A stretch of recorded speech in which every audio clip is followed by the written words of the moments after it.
আসসালামু আলাইকুম প্রিয় লিসেনার্স। আজ আমি আপনাদের সাথে একটি ভয়ঙ্কর অলৌকিক ঘটনা শেয়ার করতে যাচ্ছি এবং এই ঘটনাটি যার সাথে ঘটেছে তার নাম হচ্ছে আরিফ। সে একজন মাঝি। তো আরিফ একজন গরিব মানুষ ছিল, কিন্তু গরিব হলেও সে অনেক দয়ালু ছিল, মানুষের উপকার করত, কখনো কারো ক্ষতি করত না। মানুষের ক্ষতি করতো না, কিন্তু উপকার যতটুকু তার দ্বারা সম্ভব সে ততটুকু উপকার করত। সে কিন্তু নিজেই অনেক কষ্ট করে তার সংসারটা চালাতো। সে ঠিকমতো খেতে পারতো না, 3 বেলা খেতে পারতো না, কিন্তু যদি দেখতো যে কোনো তার থেকেও গরিব কাউকে সে দেখতো, তাহলে সে তাকে খাবার যতটুকু পারে খাবার দিত, যতটুকু পারে সহযোগিতা করতো আর্থিকভাবেও। তো এইরকম একটা মন মানসিকতার মানুষ ছিল আরিফ। তো প্রিয় লিসেনার্স, আরিফ যেই গ্রামে বসবাস করত, আমি সেই গ্রামের আপনাদেরকে সেই গ্রাম সম্পর্কে একটু কথা বলি। সেই গ্রামটি ছিল অনেকটাই সুন্দর একটি গ্রাম, বন জঙ্গলে ঘেরা গ্রাম, এবং আরিফ যেখানে থাকতো সেটা ছিল নির্জন একটি জায়গা এবং সেখানে গাছপালা প্রচুর পরিমাণে ছিল। তো আরিফের সংসারে তার স্ত্রী ছিল এবং তার একটি মাত্র সন্তান ছিল। এই তার স্ত্রী সন্তান নিয়েই তার পরিবার, তার বাবা মা পৃথিবীতে কেউ বেঁচে ছিল না। তো আরিফ দিনের বেলা সে কি করত, সে মাছ মারতো এবং নদীতে সে নৌকা চালাতো। নৌকা চালিয়ে এপারের মানুষকে ওপারে নিয়ে পৌঁছে দিত এবং ওপারের মানুষকে এপারে পৌঁছে দিত, এইরকম আর কি। সে নৌকা চালিয়ে এরকম টাকা পয়সা ইনকাম করত। তো এই টাকা দিয়ে তার সংসারটা চালানো অনেক কঠিন হয়ে গেছিল, অনেক কঠিন ছিল। তাই সে কি করত, এই নৌকা চালানোর পাশাপাশি সে নদীতে মাছ ধরতো, পুকুরে মাছ ধরতো, এরকম করতো। এরকম করে সেই মাছগুলো সে নিজেও খেত এবং বাজারেও বিক্রি করত। এরকম সে কষ্টে দিন যাপন করছিল। তো আরিফের সাথে হঠাৎ করে একটি ঘটনা ঘটল। তো ঘটনাটি ঠিক এরকম ছিল যে আরিফ একদিন রাতে প্রায় 6টার দিকে হবে, এটা রাত বললে ভুল হবে, সন্ধ্যা 6টা কি 7টা হবে এরকম। তো সেরকম কিন্তু অন্ধকার হয়ে যায়, সূর্য ডুবার পর অন্ধকার হয়ে যায়। আর গ্রামের মানুষরা কিন্তু দেখবেন প্রিয় লিসেনার্স, গ্রামের মানুষরা এমনি এশার নামাজ পড়ে তারা খাবার দাবার খেয়ে ঘুমিয়ে পড়ে। রাত 9টা 10টা মানে তাদের অনেক রাত। আর 6টা 7টা মানে তো তারা সেই সময় ঘর থেকে বাহির হয় না, সবাই সবার কাজ মাগরিবের আগে শেষ করে ফেলে, শেষ করে সবাই সবার ঘরে বসে থাকে, গল্প গুজব করে, এরকম আর কি। তো আরিফ, আমি তো আগেই বলেছি যে আরিফ গরিব, তো সে কাজ করতে হতো, তাকে নদীতে কাজ করতে হতো।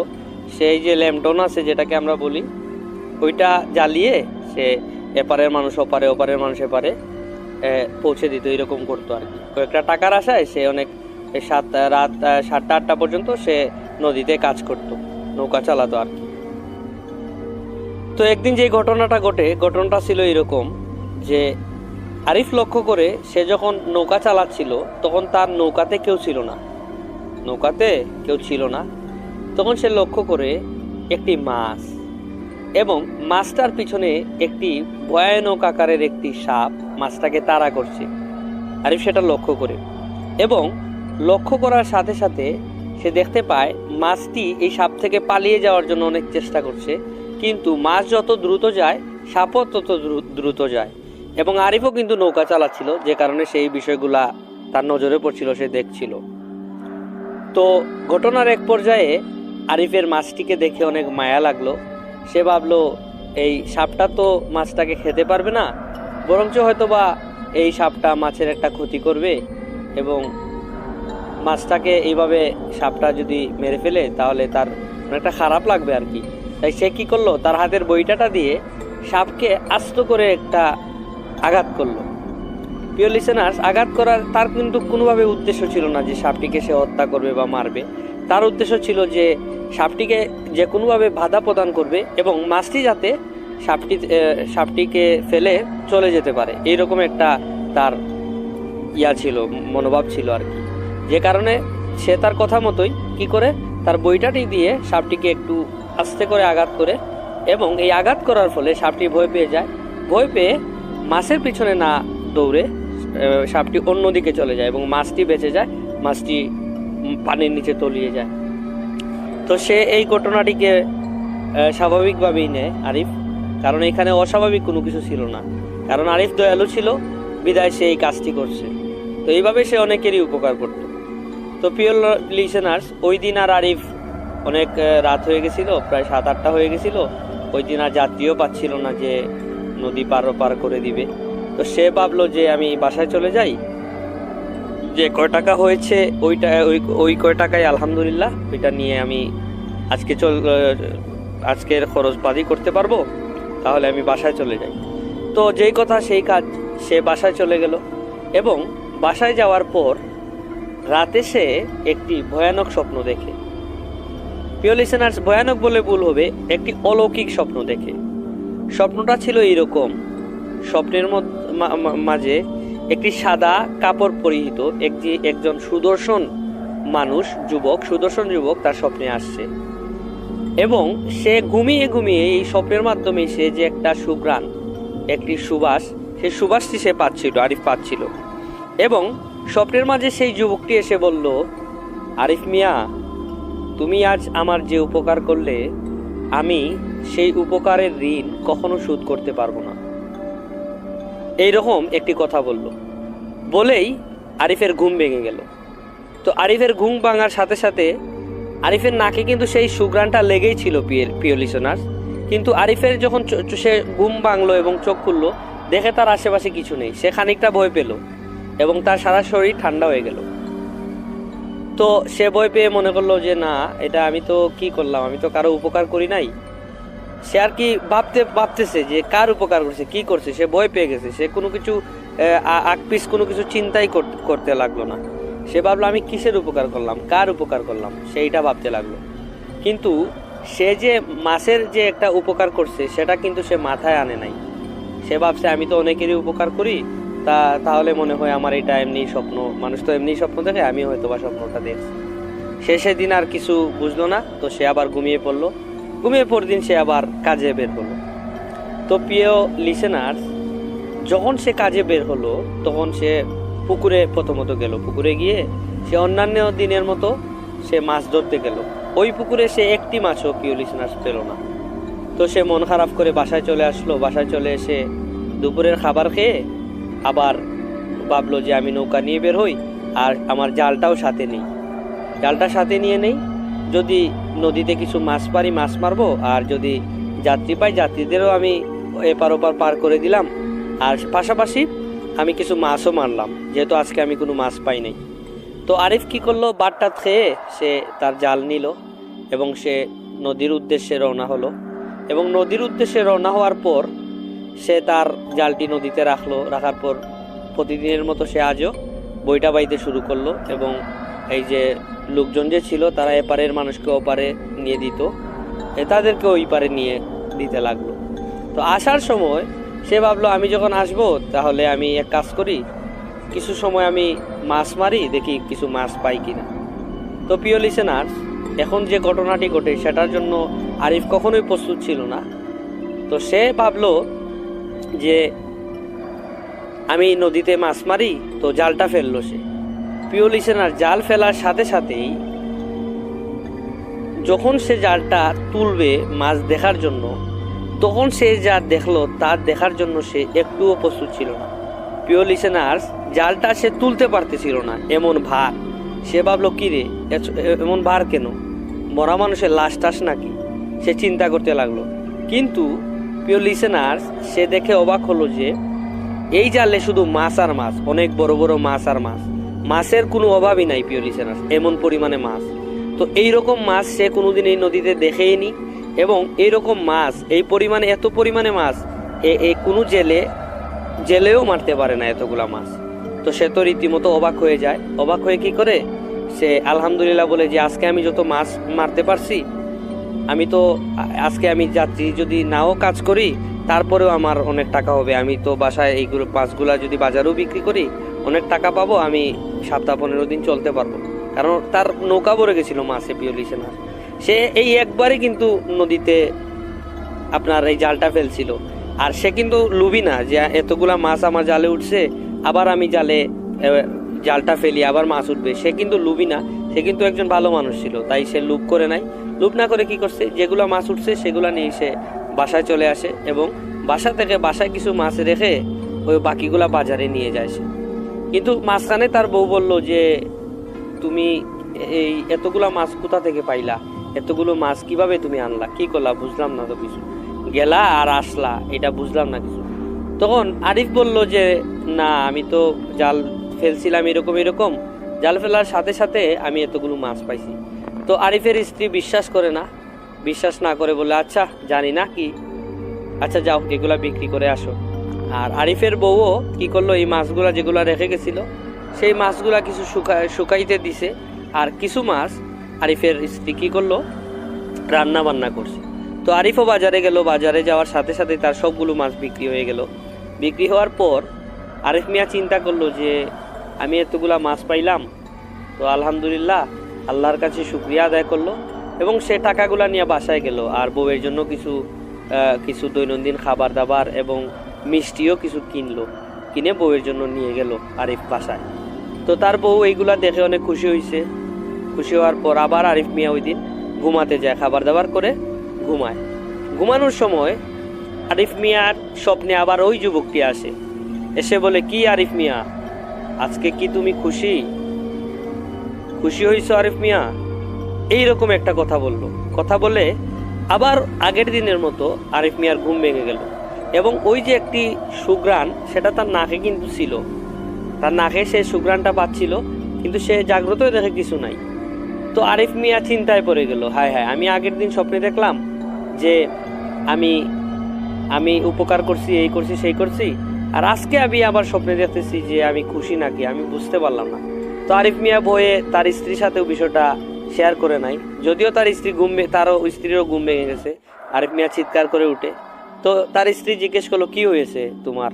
তখন আরিফ মিয়া কিছু বলে নাই, কারণ বললে হয়তো বা তার স্ত্রী ভয় পাবে, তাই আরিফ মিয়া বলে নাই। কারণ সে তো বাজারের অনেকটা সময় বাইরে থাকে, তার স্ত্রী করে একা থাকে, ভাবছে যে সে হয়তোবা তার স্ত্রী হয়তোবা ভয় পাবে, সে কারণে আরিফ মিয়া তার স্ত্রীকে কিছু বলে নাই। তো প্রিয় লিসেনার্স, আবার সে ঘুমিয়ে পড়ে সকালবেলা উঠে সে আবার চিন্তা করে যে যাই, আমি আবার আজকে যাই, গিয়ে আমি কিছু রোজগার করি। তো প্রতিদিনের মতো আজও সে ওই নদীতে গেল এবং ওই নদীতে গিয়ে আবার যাত্রীদের কিছু আনা নেওয়া করল। এবং সে যখন চলে আসবে তখন চিন্তা করলো আজকে দেখি আবার একটু মাছ টাছ পাই কিনা, আমার ভাগ্যে কি আছে। তো যেই কথা সেই কাজ, সে আবারও নদীতে মাছের জন্য তার জালটা ফেললো এবং সাথে সাথে আবার একই ঘটনা, দেখে যে তা অনেক বার তুলতে পারতেছে না, আর তুলে দেখে কি অনেকগুলা মাছ। তো এটা দেখে সে রীতিমতো অবাক হয়ে গেল এবং কিছুটা ভয়ও পেল যে এতগুলা মাছ উঠতেছে, আমি কিছু বুঝতেছি না, আমার সাথে কি করছে এইসব। তো আরিফ মিয়া কিন্তু এইগুলা কোনো কিছুই বুঝতে পারতেছিল না যে তার সাথে কি করছে না করছে। তো আরিফ মিয়া কি করলো, মাছগুলা আবার নিয়ে আবার সে বাসায় চলে আসলো, আবার বাজারে বিক্রি করলো। আর আজকেও তার বউ তার মাছগুলা দেখে কি করলো, বললো যে এতগুলা মাছ তুমি প্রত্যেকদিন কোথায় পাও, আমি তো বুঝলাম না, তুমি কি কারো মাছ চুরি করো। তার বউ তাকে সন্দেহ করলো। তো আবার সন্দেহ করার পাশাপাশি বললো না, তুমি তো এরকমের মানুষও না যে তুমি চুরি করবে, এতগুলা মাছ তুমি কিভাবে পাও আমাকে বলো তো। তো আরিফ মিয়া বললো আমি কি বলবো, আমি তো নিজেই জানি না, আমি নদীতে জাল ফেলি, জালে আমার মাছ উঠে, এখানে তো আমার কিছু করার নাই, আমি কি করবো আর আমি কি বলবো। তো প্রিয় লিসেনার্স, এই ঘটনা ঘটার পর আরিফ মিয়া আবারও এইগুলা বিক্রি করে সে বাজার থেকে টাকা এনে সে মোটামুটি এরকম মাছ বিক্রি করে, প্রত্যেকদিনই সে মাছ বিক্রি করে। সে মাছ বিক্রি করতে করতে তার অর্থনৈতিক অবস্থা অনেকটা ভালো হয়ে যায়। কারণ ভালো হওয়ার কারণও আছে, এই যে মাছগুলা সে ধরে অনেক মাছ, এবং এই মাছগুলা বিক্রি করে বাজারে সে অনেক টাকা সে বিক্রি করতে পারে এবং এই টাকা দিয়ে অনেক সুন্দরভাবে তাদের সংসার চলে। সে আস্তে আস্তে একটু ধনী হতে থাকে আরিফ। তো সেই জিনিসটা বুঝতে পারে না। তো কয়েকদিন চলে যায়, এইভাবে যাওয়ার পর হঠাৎ একদিন স্বপ্নে আবার ওই যুবকটা আসে। যুবকটা এসে বলে, আরিফ মিয়া, আমি তো তোমার এত কষ্ট সহ্য করতে পারতেছি না, তুমি আমার কাছে কি চাও বলো, তুমি আমার কাছে যা চাবে আমি তোমাকে তাই দিব। তখন আরিফ মিয়া স্বপ্নে সেদিন আর তার ঘুম ভাঙল না। তখন আরিফ মিয়া ওই অবয়বকে এবং ওই যে সাদা পোশাক পরিহিত যে যুবক, অনেক সুন্দর তার চেহারা, ঝলমল করছিল, ওই যুবককে আরিফ মিয়া সাহস করে বলে উঠল, আপনি কে? আপনি আমাকে কিসের জন্য আপনি আমার স্বপ্নে আসেন এবং আপনি কী সব বলেন? আমি আপনার কোনো কিছুই বুঝতে পারি না এবং বুঝে উঠতে পারি না। তখন ওই যুবক বলে উঠে যে, আরিফ মিয়া, তুমি আমাকে চিনবে না, আমি তোমাকে ঠিকই চিনি। তখন আরিফ মিয়া বলে উঠল যে, আপনি আমাকে যদি একটু খুলে বলেন তাহলে আমার একটু উপকার হয়। সে স্বপ্নেই এইরকম বলতে লাগলো। স্বপ্নের মধ্যে কিন্তু তাদের কথোপকথনটা চলতেছে, কথাবার্তাটা চলতেছে।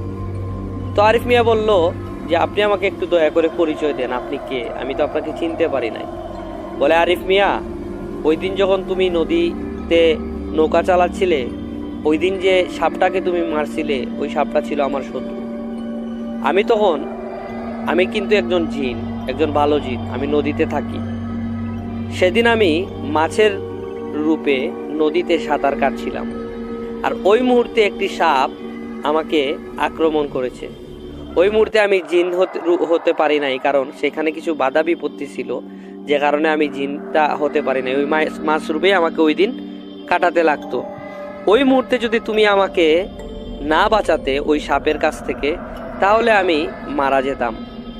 তো ওই দিন আমি আমার বেঁচে গিয়ে আমি তোমাকে স্মরণ রেখেছি এবং আমি আমার মা বাবার সাথে তোমার সম্পর্কে গিয়ে বলেছি, এবং বলার পর তারা তোমার প্রতি অনেক খুশি হন এবং তারা বলেন যে তুমি যা চাও তা আমার মা বাবা তোমাকে দিবে এবং আমি তোমার বিপদ আপদে সব সময় সহযোগিতা করব।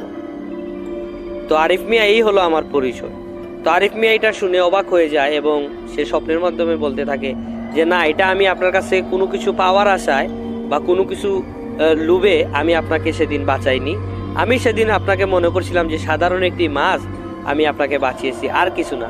বললো, তুমি মাছ পাবো আর যাই পাবো সেটা কোনো বিষয় না, একটা ক্ষুদ্র মাছের প্রতি যে তোমার এত মায়া মমতা, সেটা দেখে আমি তোমার মনুষ্যত্বের প্রেমে পড়ে গেছি, তোমার কাজের প্রেমে পড়ে গেছি। তুমি আরিফ মিয়া অনেক ভালো মানুষ, তুমি যা চাও আমি তোমাকে দিব, তুমি যদি চাও আমি দিব, তুমি না চাইলেও আমি দিব। তো এই কথা বলে এই স্বপ্নের থাকা জিনটি চলে গেল এবং আরিফ মিয়ার ঘুম ভেঙে গেল। ঘুম ভাঙার সাথে সাথে আরিফ মিয়া আবার উঠে পড়ল, উঠে পড়ার সাথে সাথে আবার ঘুমিয়ে পড়ল। ঘুমানোর পর যখন সকাল হওয়ার পর সে লক্ষ্য করলো তার খাটের নিচে হাড়ি, দুইটা হাড়ি। তো সে লক্ষ্য করার কারণ হচ্ছে তার স্ত্রী সেদিন একটু অসুস্থ ছিল, সে ঘরটা ঝাড়ু দিতে পারতেছিল না। তো তার ঘরটা আমি আগেই পিওলি চ্যানেল আপনাদেরকে বলেছি যে তার আগে মাটির ঘর ছিল। তো সে মাটির ঘর যখন সে মাছ বিক্রি করতে করতে অনেক টাকা পয়সা রোজগার করছিল, তখন কিন্তু সে একটু এই সাইডে একটা ওয়াল দিয়ে সে ঘরটাকে একটু পাকা করেছিল এবং পাকা করার ফলে সে এই প্রত্যেক দিনই ঘর ঝাড়ু দিত তার স্ত্রী। তো সেদিন তার স্ত্রী একটু অসুস্থ ছিল, যে কারণে সে সেদিন এই ঘরটা ঝাড়ু দিতে ছিল এবং ঘর ঝাড়ু দেওয়ার পর সে লক্ষ্য করলো দুইটা হাড়ি, এবং সেই হাড়িগুলো যখন সে লক্ষ্য করলো তখন সে রীতিমতো অবাক হলো এবং ভয় পেল। ভয় পাওয়ার সাথে সাথে সে সেখানে হাত দিল না, হাত না দিয়ে তার স্ত্রীকে ডেকে বলল, বউ, এই যে হাড়িগুলো, এই হাড়িগুলো কি তুমি বাজার থেকে ক্রয় করেছো? তুমি তো বাজারে যাও না, আমি তো বাজারে যা কিছু লাগে তা নিয়ে আসি, তুমি এগুলো কোথায় পেলে? তুমি কি আমাকে একটু বলবে? তখন তার বউ বলল, কি বলছো তুমি এইসব? তুমি কি আমার সাথে ডং করছো? আমি তো এরকম কোনো হাড়ি কিনিনি, আর আমি তো বাজারে যাই না, যা লাগে তুমি তো এনে দাও, তুমি দেখো তো এগুলা কি। তখন আরিফ মিয়ার স্ত্রী খাট থেকে নেমে পড়লো। তখন সে খাটে ঘুমানোতে অবস্থায় ছিল, খাট থেকে নেমে পড়লো। নামার পরে তারা স্বামী স্ত্রী দুইজন দুইটা হাড়ি বের করলো এবং তার সন্তান সেদিন ছিল ঘুমে। আরিফ মিয়ার যে একজন ছেলে ছিল আমি বলছিলাম, সে ঘুমে ছিল। এবং যখন সে আরিফ মিয়া সেগুলো হাড়িগুলো বাহির করলো, বাহির করে দেখলো যে সেই মুখ দিয়ে ঝলমল করে কি যেন, মানে স্বর্ণের মতো কি যেন একটা, মানে রোদের আলোয় আর কি, ওই যে রোদ আসে না জানালা দিয়ে, রোদের আলোয় এই ঝিকমিক করছে, এইরকম আর কি একটা অবস্থা, ঝলমল করতেছে। তো এইগুলা দেখে তো অবাক। তারপর দুই হাত ঢুকালো হাড়িতে, হাত ঢুকিয়ে দুই একটা স্বর্ণের মুদ্রা, স্বর্ণের মোহর, এইগুলা সে বের করলো।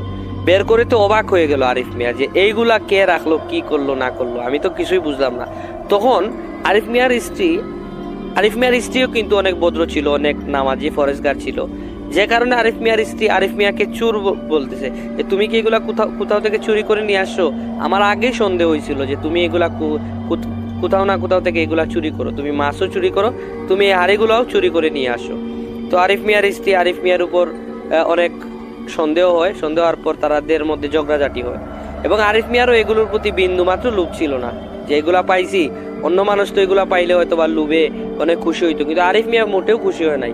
সে অনেকটা মানে কি বলবো, সে অনেকটা ভয় পেয়ে যায় যে এইগুলা আমার ঘরে কে রাখলো, আমাকে কি কেউ চুরির অপরাধে ধরে নিয়ে যায় কিনা, সেটাও ভয় পাইতেছিল।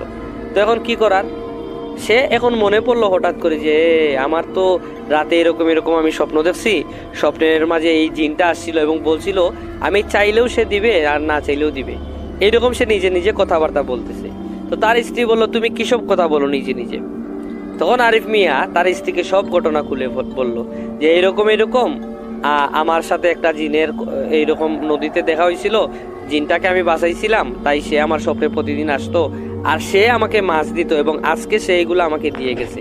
সেদিন আর আরিফ মিয়া নৌকা চালাতে যায় নাই, সে কোনো কাজেও যায় নাই, সে করে বসে তার স্ত্রীর সাথে এই ধরনের কথাবার্তা শেয়ার করতে লাগলো এবং সবকিছু খুলে বলতে লাগলো। এবং সেই দিন সে ঘুমাইলো আরিফ মিয়া। ঘুমানোর পর সে আবার ওই জিনটিকে দেখতে পেল, স্বপ্নে ওই জিনটি আসলো।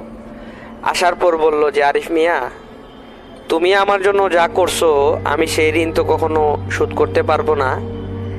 আমি জানি তুমি লোভী মানুষ না, তারপরেও আরিফ মিয়া আমি তোমাকে এই জিনিসগুলা দিলাম এবং এই জিনিসগুলা আমার মা বাবার পক্ষ থেকে আমি তোমাকে দিলাম, তুমি এগুলা দিয়ে সারা জীবন ভালোভাবে চলতে পারবে, আমি সেইটা আশা করছি।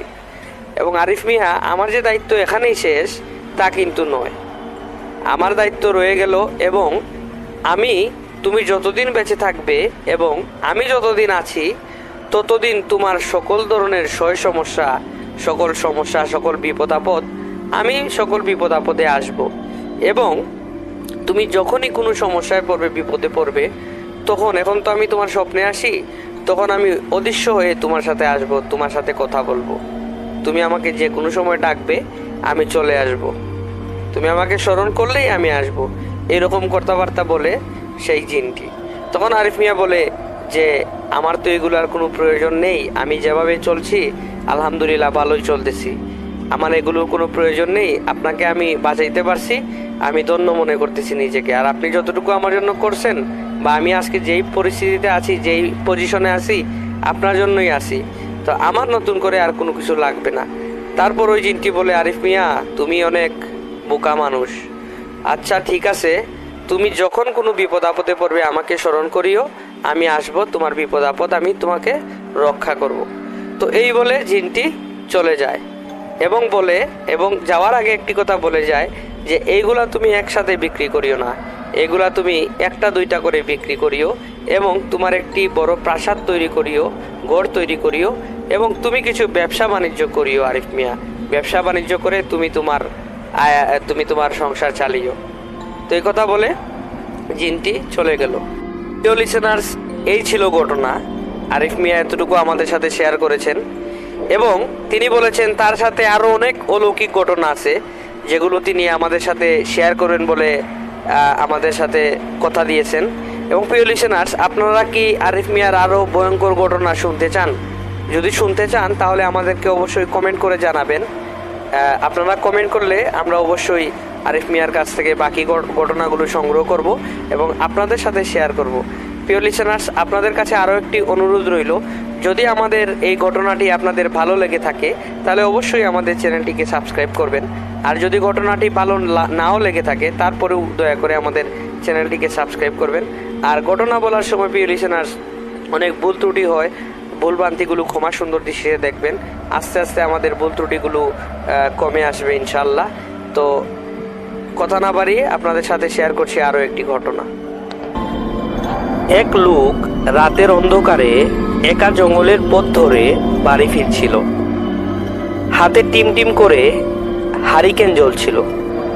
চলতে চলতে হঠাৎ সে লক্ষ্য করলো হারিকেনের আলো পড়ে রাস্তার পাশে কি যেন ঝিলিক দিয়ে উঠল।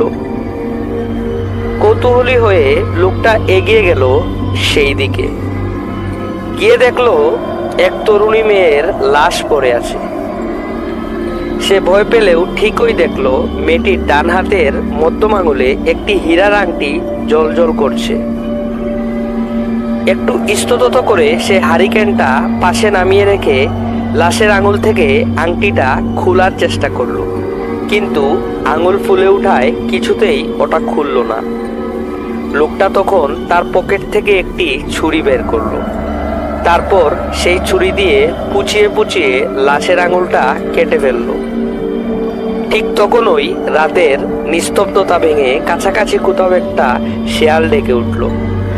লোকটা প্রচন্ড ভয় পেয়ে ওই আঙুল সহ আংটিটি পকেটে পুরে ছুটা শুরু করলো।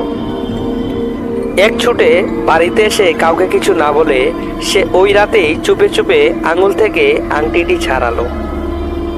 তারপর আংটিটা লুকিয়ে রেখে আঙুলটা পুঁতে ফেললো মাটিতে। এরপর অনেক দিন কেটে গেছে। লোকটা সেই মেয়েটির কথা প্রায় ভুলে গেছে। এক আমাবস্যা রাতে সে তখন বাড়িতে একা, চারিদিকে শুনশান নীরবতা। হঠাৎ বাইরে দরজার কড়া নড়ে উঠল, খট খট খট। সে একটু বিরক্ত নিয়ে দরজা খুলল। দেখলো দরজার সামনে সাদা শাড়ি পরে এক তরুণী দাঁড়িয়ে আছে। মাথায় ঘুমটা দেয়া থাকলেও তাতে তার রূপ ঢাকা পড়ছে না এতটুকু। লোকটা গদগদ হয়ে প্রশ্ন করলো, কি ব্যাপার, কাকে চান? তরুণী কেমন খসখসে গলায় বলল, ভাই, আমি অনেক দূর থেকে এসেছি, যাব আপনাদের পাশের গ্রামে, কিন্তু এত রাতে অন্ধকারে পথ হারিয়ে ফেলেছি। এদিকে প্রচণ্ড ক্ষুধা পেয়েছে। আমাকে যদি আজ রাতে একটু আশ্রয় দিতেন, একটু খাবার দিতেন। লোকটা যেন এমন সুযোগের অপেক্ষাতেই ছিল। বাড়িতে সে একা, তাই আবার এমন সুন্দরী মেয়ে। সে বলল, আসুন আসুন, কোনো চিন্তা নেই, সব ব্যবস্থা হবে। সে মেয়েটিকে বসতে দিয়ে খাবার নিয়ে এলো। মেয়েটি থালা টেনে খাবার মাখাতে লাগলো। লোকটা তখন লুবাতুর চোখে মেয়েটির দিকে তাকিয়ে আছে। হঠাৎ সে চমকে উঠল। দেখলো মেয়েটির যে হাত দিয়ে খাবার মাখাচ্ছে সে হাতে 4টি আঙুল। মধ্যমা আঙুলটা যেখানে থাকার কথা সেখান থেকে রক্ত ঝরছে। লোকটির আত্মা কেঁপে উঠল। সে ভয় পাওয়া গলায় জানতে চাইল, আপনার হাতের আঙুলের কি হয়েছে? এই কথা বলার সাথে সাথে মেয়েটি তার ভয়ঙ্কর ঘুমটাটা খুলে ভয়ঙ্কর চেহারাটা দেখালো। তখনই ওই লোকটা বেহুশ হয়ে পড়ল। যখন সে তার হুঁশ ফিরে পেল তখন সে তার বিছানায় নিজেকে আবিষ্কার করলো। তখন আশেপাশে ছিল তার স্ত্রী, তার সন্তান এবং একজন হুজুর। তখন সে বলল, আমি এখানে কেন, আমার কি হয়েছে? তখন হুজুর বলল যে, আপনাকে আমরা নদীর পাশে পেয়েছি। তারপর সে তার সাথে ঘটে যাওয়া প্রত্যেকটা ঘটনা খুলে বলল। তারপর সেই হুজুর লোকটিকে নির্দেশ দিল, আপনি এক কাজ করুন, ওই আঙুলটা আপনি যেখানে পুঁতে রেখেছিলেন সেখান থেকে তুলে ওই ডায়মন্ডের আংটিটা আপনি সেই আঙুলে পরিয়ে কবরস্থানে কোথাও সেটাকে কবর দিয়ে দিন। তাহলে আশা করছি আপনার সাথে আর কোনো সমস্যা হবে না। এই বলে সে ঘটনাটি শেষ করলো। তো প্রিয় লিসেনার্স, এই ছিল ঘটনা। জানি না ঘটনাটি আপনাদের কেমন লেগেছে। যদি ভালো লেগে থাকে তাহলে আমাদের সাদাত ভূত এফএম উইথ সাদাত ইউটিউব চ্যানেলটি আপনারা সাবস্ক্রাইব করবেন আর কমেন্ট করে জানাবেন ঘটনাটি কেমন লাগলো। আর আপনাদের সাথে যদি ঘটে যাওয়া কোনো ঘটনা থাকে তাহলে সেটি আমাদের পাঠাতে পারেন। এখন আপনাদের সাথে আমি যে ঘটনাটি শেয়ার করতে যাচ্ছি, ঘটনাটি পাঠিয়েছেন উজ্জ্বল ভাই। তো তিনি আমাকে যেভাবে ঘটনাটি পাঠিয়েছেন আমি সেভাবেই শেয়ার করছি। আমাদের গ্রামের পাশ দিয়ে একটি কাঁচা সড়ক সরাসরি যুক্ত ছিল ফরিদপুর থানার সাথে। সড়কটা ছিল 3টি গ্রামের কৃষকদের কৃষি জমির মাঝ বরাবর। 1971 সালে মুক্তিযুদ্ধের কোনো এক সময় পাকিস্তানি সৈনিকদের একটি ছোট বাহিনী সেই রাস্তা দিয়ে গ্রামে প্রবেশ করার চেষ্টা চালিয়েছিল। কিন্তু আমাদের গ্রামের সাথে রাস্তাটির সংযোগ সড়কের একটা অংশ কাটা থাকায় তারা গ্রামে প্রবেশ করতে ব্যর্থ হয়। তারা সড়ক বরাবর থানার দিকে এগিয়ে যায় এবং স্বল্প সময়েও তাদের হত্যাযজ্ঞ চালিয়ে যায়। মৃতের সঠিক সংখ্যা কেউ বলতে পারে না, কারণ পাকিস্তানি সৈন্যরা হত্যা শেষে লাশগুলো রাস্তার পাশে একটা গভীর কুয়োর মধ্যে ফেলে দিয়ে যায়। কুয়োটা ছিল একটা হিজল গাছের পাশে। সেই হিজল গাছের আশেপাশের 2-3 মাইল শুধুই কৃষি জমি, কোনো বাড়িঘর নেই। সেই কুয়োর কোনো নিশানা আজ পাওয়া না গেলেও হিজল গাছটা ঠিকই সাক্ষী হয়ে আছে সেই নৃশংস হত্যাযজ্ঞের। এই হিজল গাছ আর কুয়ো নিয়ে অনেক গল্প চালু রয়েছে গ্রামে। রাতের বেলা অনেকেই নাকি এই গাছের পাশ দিয়ে যাবার সময় পানি পানি বলে আর্তনাদ করতে শুনেছে। আজও নাকি হিজল গাছের পাশ দিয়ে আসার সময় মানুষ পথ হারিয়ে ফেলে। হিজল গাছ থেকে গ্রামের দূরত্ব আধা মাইলের মতো। ফরিদপুর থেকে রাতের বেলা বাড়ি ফেরার সময় অশরীরীর কণ্ঠ শুনেছে এমন অনেক মানুষের দেখা পাওয়া যায় গ্রামে। এমনকি রাতের বেলা গ্রামে ফিরতে গিয়ে আধা মাইল পথ সারা রাতেও পার হতে পারেনি এমন মানুষও কম নেই গ্রামে। বেতুয়ান গ্রামের পাশের গ্রাম রামনগর। রামনগর গ্রামের আক্কাস নামের এক লোক তার ছাগল হারিয়ে ফেলেছে। সারা দুপুর ছাগল খোঁজাখুঁজির পর বিকেলে সে জানতে পারল তার ছাগল বেতুয়ানের সীমান্তে ঢুকে একজন কৃষকের সবজির ক্ষেত নষ্ট করেছিল। তাই বেতুয়ানের চক প্রহরী গ্রামে জমি পাহারা দেওয়ার জন্য যিনি নিয়োজিত থাকেন তাকে বলা হয় চক প্রহরী। সেই চক প্রহরী তার ছাগল ধরে নিয়ে গেছে। ঘটনা শুনে রাগে ক্ষোভে কোনো কিছু না ভেবেই বেচারা রওনা দিল বেতুয়ানের দিকে তার ছাগল উদ্ধার করার জন্য। তখন মাগরিবের আজান হয়ে গেছে। রাগের মাথায় রওনা দিলেও এক সময় আক্কাস মিয়ার হঠাৎ করেই মনে পড়ে গেল সেই হিজল গাছের কথা। আরে সামনেই তো হিজল গাছ, ওই তো দেখা যাচ্ছে। সাথে সাথে তার সমস্ত শরীরে কাঁটা দিয়ে উঠল। আক্কাস মিয়া আর সামনের দিকে অগ্রসর হলো না, কারণ ছাগলের চাইতে জীবন অনেক বড়। ছাগল তো কালকেও আনা যাবে, কিন্তু জীবন ভয়ে তিনি বাড়ি ফিরে যাবার জন্য যেই পা বাড়াবেন ঠিক তখনই তার মনে হলো কেউ একজন তাকে ডাকছে। ভাই, কি বেতুয়ান যাবেন? লোকটি বলে উঠল। তখন আক্কাস মিয়া চমকে জোর গলায় বলল, কেডা আপনি? তখন লোকটি বলল, ভাই আমি মুক্তার, আমার বাড়ি বেতুয়ানের শেষ মাথায়, ওই ইজল গাছের থেকে মাইল খানিক ফাঁকে। আপনার বাড়ি কোনে? আর কোয়েন না ভাই, আমার বাড়ি রামনগর। আপনার ঘরে গাঁয়ের চকপহরি আমার বরহি দইরা লিয়া গেছে। সেই বরহি আইন্না বাড়ি যাচ্ছিলাম, কিন্তু আজকে আর যাব লয়, রাইত মেলা হইয়া গেছে। তখন লোকটি বলে উঠল, ওই চিন্তাতেই তো ভাই একা যাচ্ছি না, গেছিলাম আপনাগর গাঁয়ের হাটে। ফিরতি ফিরতি বেলা করা আইল, এখন একা জাতি কেবা জানি লাগতেছে। তার সে চলেন ভাই আমার বাড়ির যাই, রাইতখান থাইকা কালকা বরহি লিয়া বাড়ি যায়েননি। আক্কাস মিয়া দেখলো প্রস্তাবটা খারাপ না। প্রিয় লিসেনার্স, জানি আপনাদের এখানে একটু বুঝতে সমস্যা হয়েছে, আমি আপনাদের জিনিসটা বুঝিয়ে দিচ্ছি। যখন আক্কাস মিয়া তার ছাগলটি আনার উদ্দেশ্যে গিয়েছিল, তখন কিন্তু সে ওই হিজল গাছটি দেখে বাড়িতে ফিরে যাওয়ার সিদ্ধান্ত নেয়। আর ঠিক তখনই একটি লোক তাকে পেয়ে বলল, ভাই কোথায় যাচ্ছেন? তখন আক্কাস মিয়া তার সম্পূর্ণ ঘটনা খুলে বলল যে, ভাই এরকম আমার ছাগলটি ওই গ্রামের একজন ধরে নিয়ে গেছে, আমি সেই ছাগলটি আনতে যাচ্ছি। তখন ওই লোকটি আক্কাস মিয়াকে প্রস্তাব দিল, আচ্ছা সামনেই আমার বাড়ি আছে, আপনি আমার বাড়িতে আজকে রাতটা থাকেন, সকালে না হয় ওই গ্রামে গিয়ে আপনার ছাগলটি উদ্ধার করবে। তখন আক্কাস মিয়া এই প্রস্তাবটায় রাজি হয়ে গেল। রাজি হওয়ার পর আমি রাজি হওয়ার পরের ঘটনাটা বলছি। আকাশ মিয়া দেখলো প্রস্তাবটা খারাপ না, তাছাড়া আকাশে মেঘও করেছে। এই অবস্থায় বাড়ি ফিরে যাওয়াও ঝামেলা, তাই সে আর কথা না বাড়িয়ে লোকটার সাথে রওনা দিল। দুজনে গল্প করতে করতে একসময় হিজল গাছের প্রায় কাছে চলে আসলো।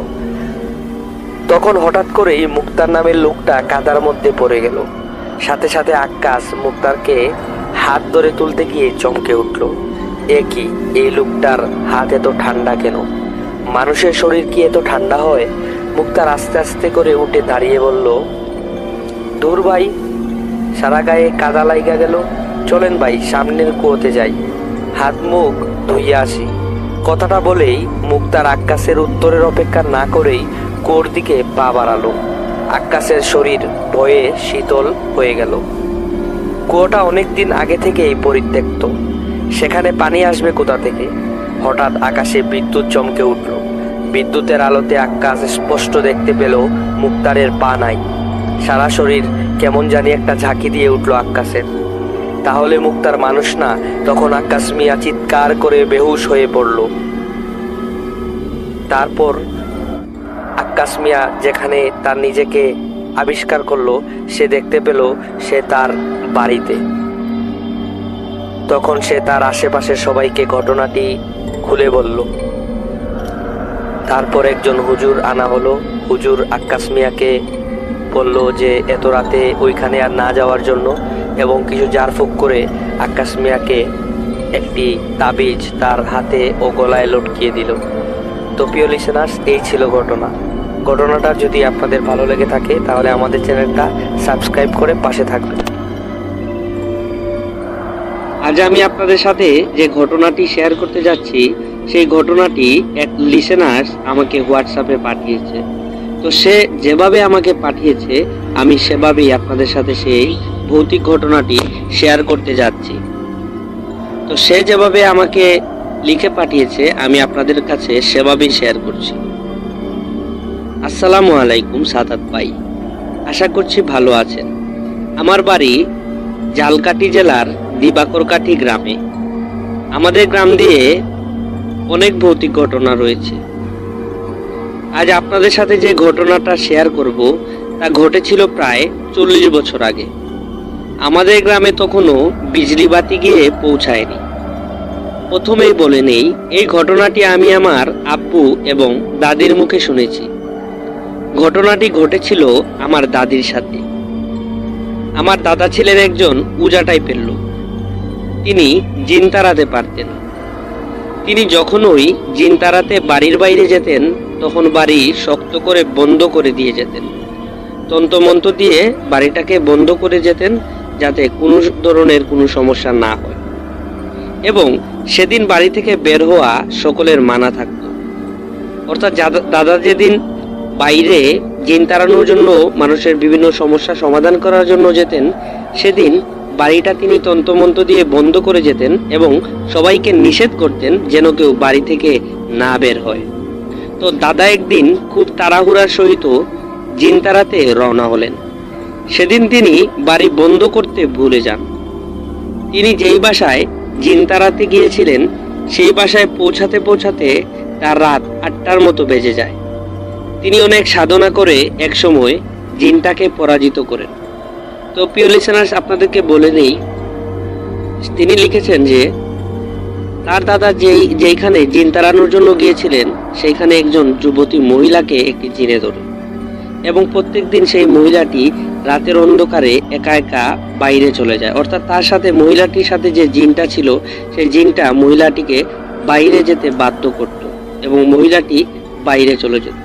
সেই জিনটি ছিল অত্যন্ত শক্তিশালী, এবং এই জিনটিকে তিনি দাদা অত্যন্ত সাধনা করে জিনটিকে পরাজিত করেন, এবং জিনটা যাকে বর করেছিল তার দেহ থেকে জিনটাকে ছাড়িয়ে দেন।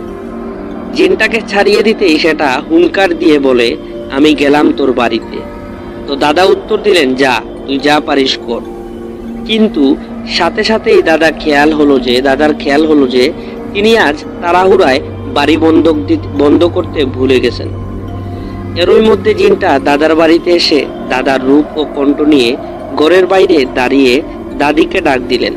বললেন, জমিনা, বদনাটা নিয়ে একটু আসো তো।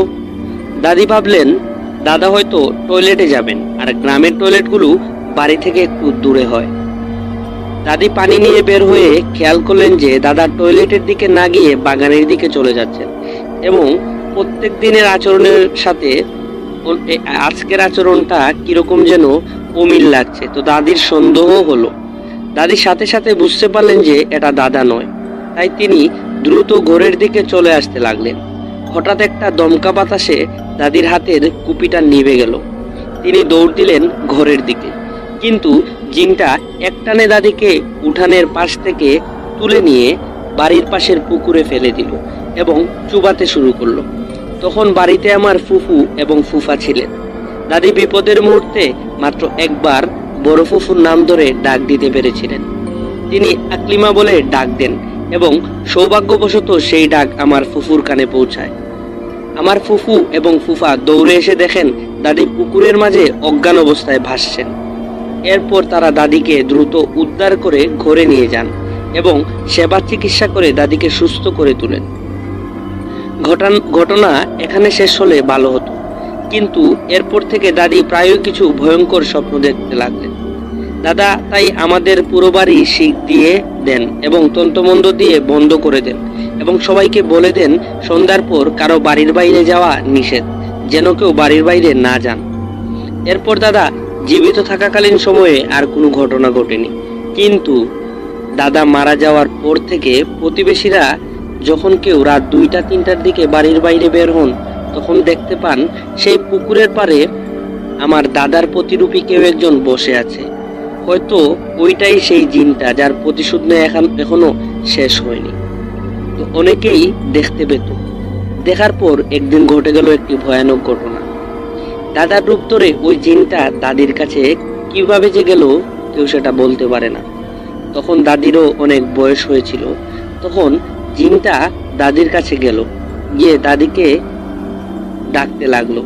ডাকার সাথে সাথে দাদি কোনো কিছু বুঝে উঠতে না পেরেই সাথে সাথে দরজা খুলে দিল এবং বাইরে বেরিয়ে আসলো, এবং জিনটা দাদিকে আবার ধরে নিয়ে গেল এবং ওই পুকুরের মাঝে চুবিয়ে দাদিকে হত্যা করলো। তো পরদিন সকালে সবাই উঠে দেখে এই অবস্থা। তো প্রিয় লিসেনার্স, এই ছিল আমার ঘটনা। আর সাদাত ভাই, আমার ঘটনাটা যদি প্রচারযোগ্য হয় তাহলে আপনি আপনার লিসেনার্সদের সাথে শেয়ার করবেন এবং আমাকে অবশ্যই জানাবেন কখন আপনি এই ঘটনাটি আপলোড করবেন। তো এই বলে তিনি ঘটনাটি এখানে শেষ করে দেন। তো প্রিয় লিসেনার্স, আপনাদের যদি ঘটনাটি ভালো লেগে থাকে তাহলে অবশ্যই আমাদের চ্যানেলটিকে সাবস্ক্রাইব করবেন।